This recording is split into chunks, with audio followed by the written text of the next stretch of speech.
Good morning, Milwaukee. Good morning.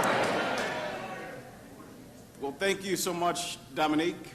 It is your love, it is your grace, it's your boundless patience, patience that I know that I have tested, that has allowed me to stand on this stage. Yes, with a beautiful family and a smile on my face. But I want you to know that I am indebted to you more than you will ever know. More than you know. While my name may appear in the history books, it's your name that will ring constantly in my heart and in my mind. So, my dear, I love you. Thank you.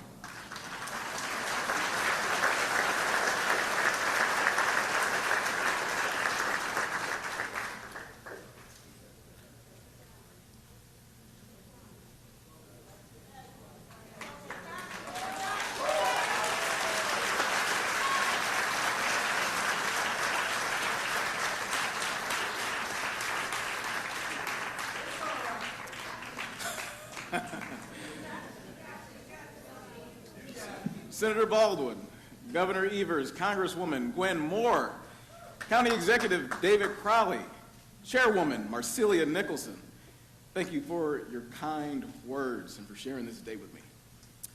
Bishop Daniels, Makta, Professor Hyatt, Jim Ozarski, and my second grade teacher, y'all.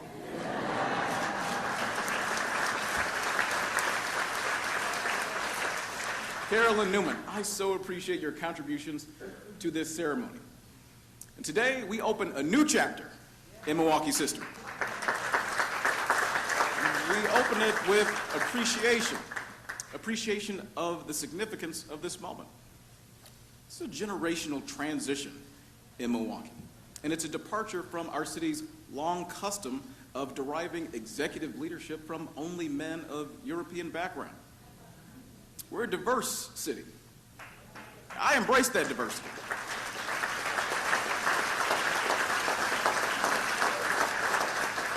I embrace that diversity and the change that has arrived here in Milwaukee.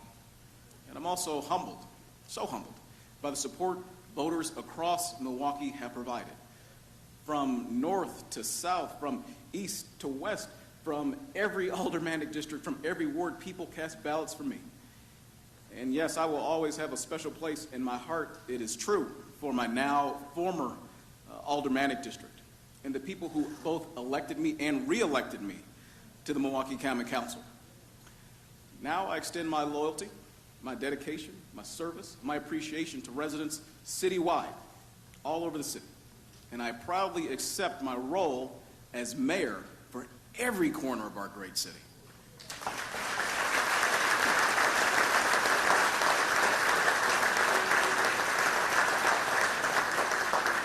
I'm so honored to have my family here today, my wife, Dominique, my children, you heard the mob,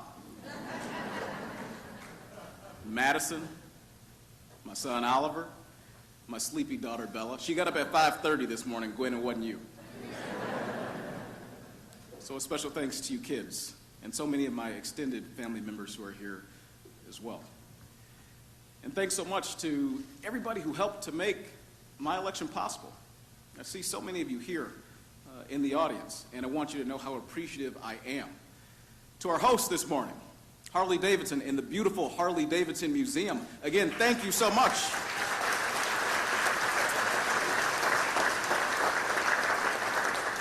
This company's long history in Milwaukee and its iconic brand, so closely identified with this city, are reasons I selected this site for my inauguration. But there are other reasons too. We're along a major waterway, and water is why this city was founded here. We're at Environmental Collaboration Office, yes. We're at a location in Milwaukee that's neither north nor south. It's a bridge between the two. And we're here on a parcel of land that was redeveloped remarkably from a barren public works yard into a world-class entertainment and tourist destination right here in our city. And we will see transformation throughout Milwaukee in the coming years. I'm not talking just about landmarks and high-rise buildings. I'm talking about the addition of new family-supporting jobs, new investments in city neighborhoods, improvements in public infrastructure, and transformation in spirit. A sense of optimism that we can solve problems, we can build on Milwaukee's quality of life, and we can give our children and our grandchildren a future we can all be proud of.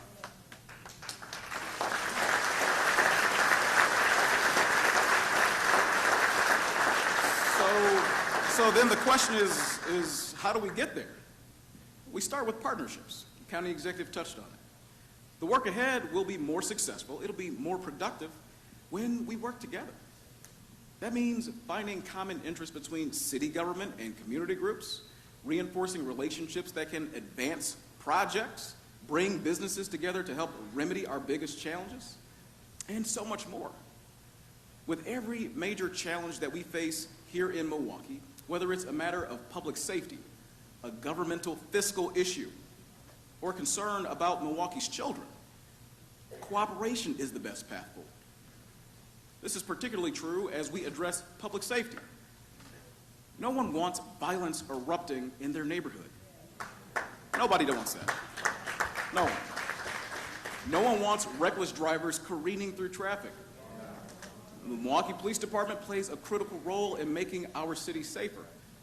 But I want the department to be sufficiently staffed, and I want officers to be in the community providing effective, respectful, constitutional, and community policing.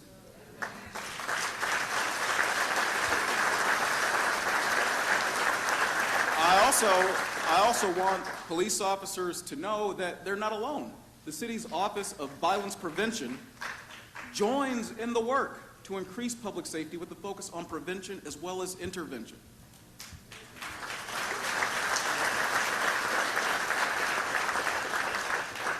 The criminal justice system, including prosecutors, courts, and corrections, those must function as well. I also expect residents in Milwaukee to realize their roles and take active steps to improve safety in our city. If we're to make our city safer, we all need to do more, every last one of us. And an excellent example of that is our Milwaukee Fire Department. Yes, you can cheer for the fire department. They're great.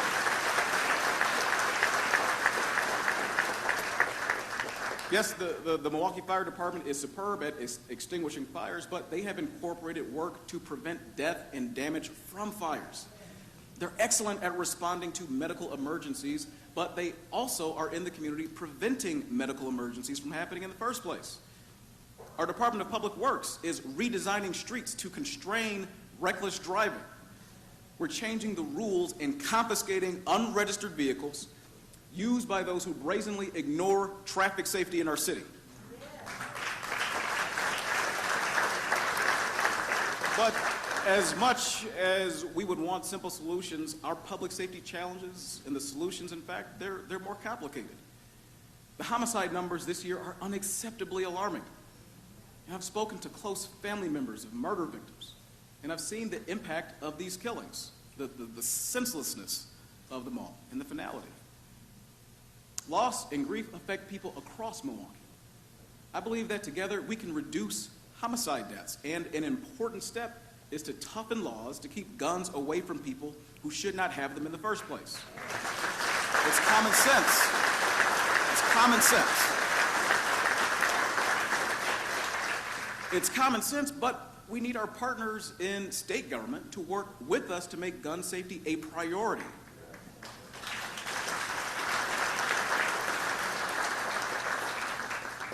In some of our serious crime categories, the trends are improving. Compared to last year, robbery, burglary, and rape are down double-digit percentages from the first few months of this time last year. Aggravated assaults and car thefts are down too. So let's build on those trends. If we can reduce these crimes, I am confident that we can bring homicide numbers down too. I strongly believe the most important ingredient needed for neighborhood stability, safety, and hope is a strong economy. A strong economy. That means good jobs and good pay and increased opportunity. I want fewer evictions, and I want more home ownership in Milwaukee.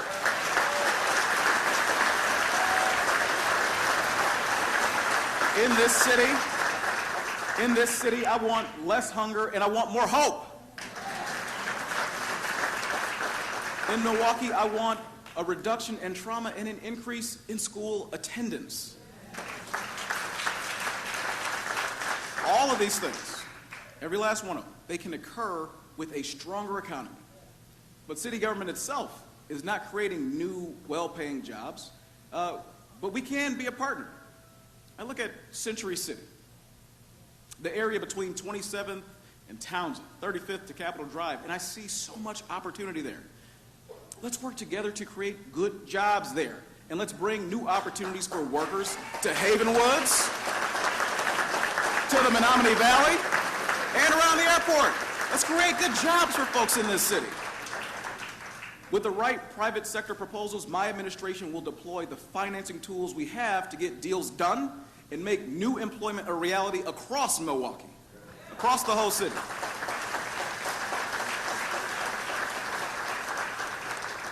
Development downtown is wonderful, and I want that to continue. But even so, my priority is investment, buildings, and jobs in our neighborhoods.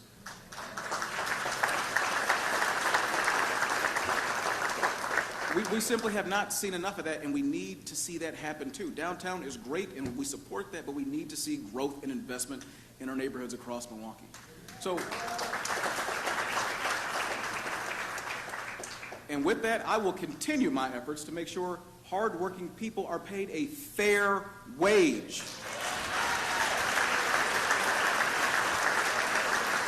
And I'm not asking the private sector to do anything we at city government haven't already done. $15 per hour is the minimum for city workers. $15 an hour is also the minimum wage we insisted Milwaukee Tool will pay at its new offices at 5th and Michigan Streets.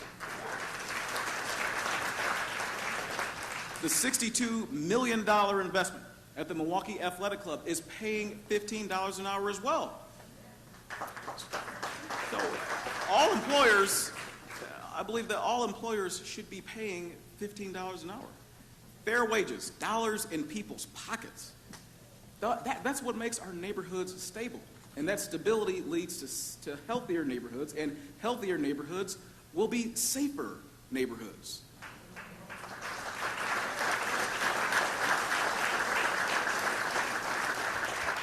All levels of government must be more than plodding bureaucracies, and I will not allow that at City Hall. My approach will bring goals, accountability, and results to the work of municipal government. Routinely, and I've already started this, I'll be out from behind my desk at city departments and in the field.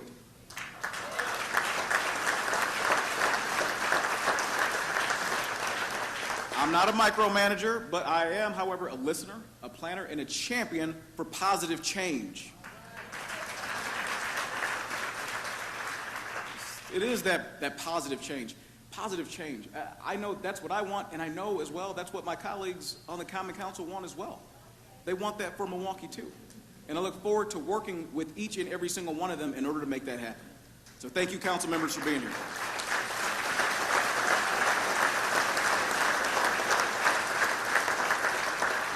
There are so many good people working in the ranks of city government. They're knowledgeable and they're conscientious.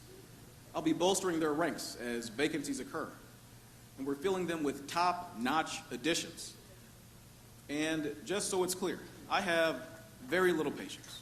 I have very little patience for the dishonest accusations, the baseless innuendos, and outright threats leveled at our city workers.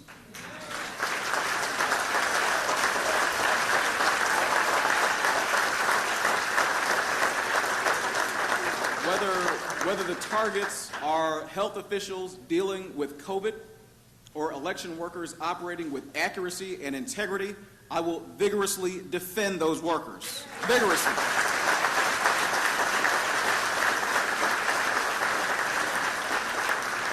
It also must be said that disingenuous, politically motivated falsehoods are wrong, and together we need to stand up to such bullying.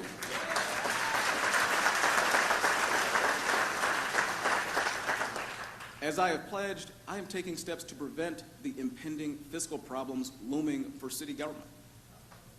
Milwaukee is extraordinarily constrained when it comes to raising tax revenue to pay for the services that all of us in this room, whether you live in the city or you're a commuter or a visitor, expect and deserve. Think about this. When retail prices rise and sales increase, the state of Wisconsin collects more sales tax revenue. When salaries increase and capital gains are realized, the state collects more income tax. In contrast, the city of Milwaukee's only tax revenue is the property tax, which does not bring in more revenue as real estate prices go up. Compounding the problem, state shared revenue, a major source of funds to pay for city operations, is stuck at levels from 20 years ago. 20 years ago. And Milwaukee is not alone. The system for funding local governments in Wisconsin is broken. It's simply broken, and we need to fix it.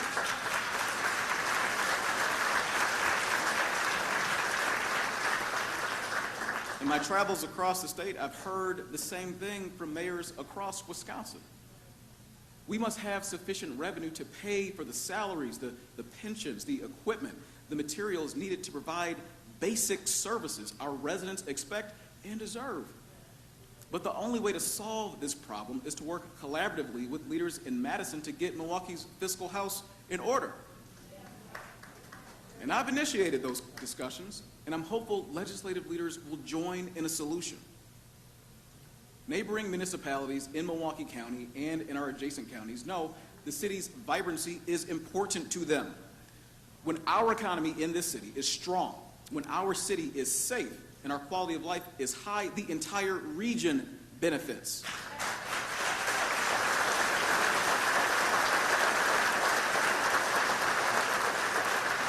And beyond just the region benefiting, the state of Wisconsin also benefits when Milwaukee is strong. Think about that. Without Milwaukee, without this city, there is no Major League Baseball in Wisconsin. There is none. There's none. Without Milwaukee, there is no world champion, NBA world champion, Milwaukee Bucks.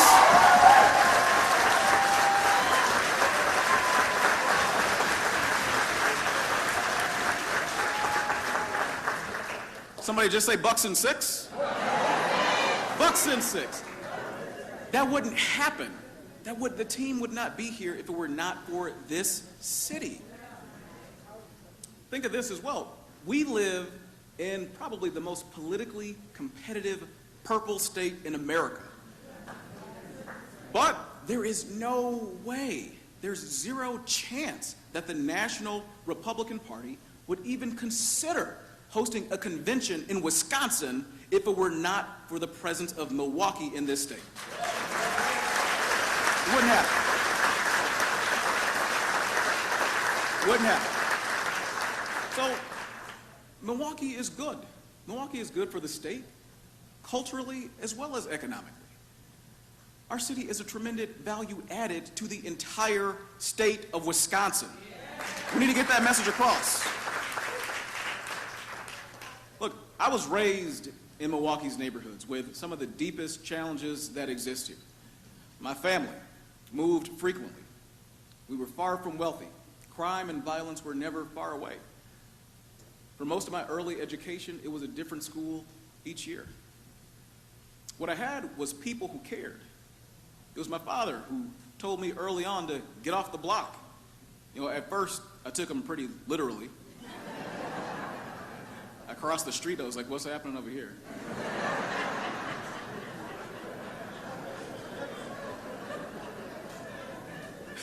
But as I got older, I understood he was speaking figuratively, that I needed to see and experience more.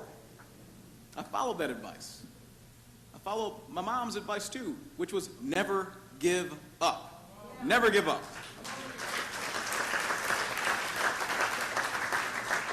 I had guidance from people at the YMCA who gave me opportunities and instilled a passion for service. That's where Y President at the time, Jack Lund, encouraged me not to chase dollars, but instead to chase purpose in life.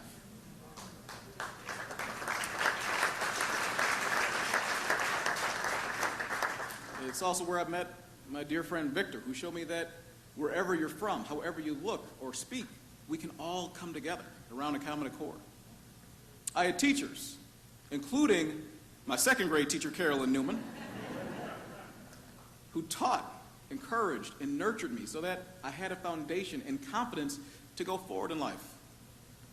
2 weeks ago, I proudly stood with Mentor Greater Milwaukee at an event to enroll city employees as mentors. I know firsthand how important mentors can be because in my life, it was caring adults that helped to guide me to achieve greater things. I think about those experiences when I meet young Milwaukee residents, children who looked like me when I was that age. And I want them to realize what's possible. I want them to fulfill their potential. Because we all make mistakes, but far too often a young person's bad choices and difficult circumstances derail their chances for success later on in life. I want all young people in Milwaukee to know that they could be medical professionals, they could be business executives, they could be skilled tradespeople, they could be entrepreneurs, they could be artists, they could be educators, and yes, they could be mayor. Yes, they can. Yes, they can.